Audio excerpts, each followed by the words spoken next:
درود رفقا، اگه دنبال یه غذای بدون گوشت و مرغ خوشمزه و متفاوت میگردین، این بریانی عدس رو حتما امتحان کنید. یه غذای فوق‌العاده خوش‌عطر و خوش‌رنگ که با مواد ساده درست میشه ولی طعمش اصلا ساده نیست.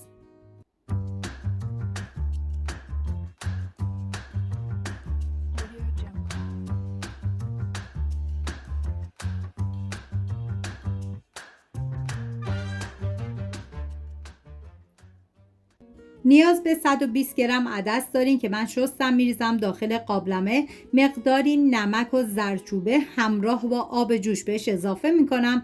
آب رو به اندازه‌ای بریزی که در آخر آب زیادی باقی نمونه و میذارم تا عدس بپزه. این غذا برای 5 نفر در نظر گرفته شده. شما بر اساس تعداد نفرات مواد رو کم یا زیاد کنید.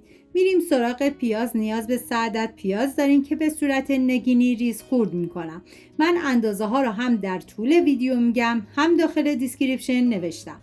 داخل تابه مقداری کره گیاهی ریختم که شما از هر نوع روغنی که دوست داشتین میتونین استفاده کنید.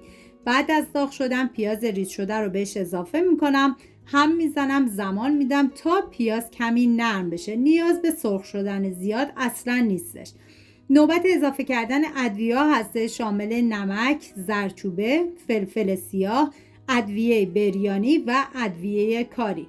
هم میذارم ادویه ها تف بخورن، عطر ادویه ها آزاد بشه. 4 حبه سیر رو رنده کردم و 1 عدد فلفل قلمی تندم نیاز دارین که ریز ریز خوردش کنید. اگه طعم تندی غذا رو دوست ندارین میتونین از فلفل شیرین استفاده کنید.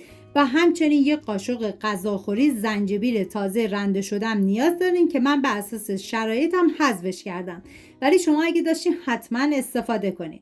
هم میزنم و میذارم به مدت 10 ثانیه با حرارت کم تف بخوره. 3 عدد گوجه فرنگی پوستش رو بگیرید، طبق ویدیو خورد کنید. این بریانی یک غذای فوق‌العاده خوش‌عطر و خوش‌طعمه که بافت نرم و دلچسبش در کنار ادویه ها یه طعم گرم و متفاوت بهش میده.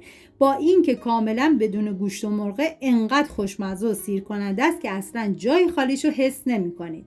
بعد از اینکه گوجه رو اضافه کردید به مدت 10 دقیقه درب تابه رو بذارید و بعد از اینکه به این قرضتی رسید، حالا عدس‌های پخته شده رو بهش اضافه میکنم. هم میزنم. من غذاهای ملل زیادی درست کردم و همچنین غذای گیاهی که لینکش رو داخل دیسکریپشن گذاشتم. دوست داشتید ببینید، درست کنید و از خوردنش لذت ببرید. 3 قاشق غذاخوری ماست رو با مقدار خیلی کم آب جوش رقیق کردم و به بقیه مواد اضافه میکنم.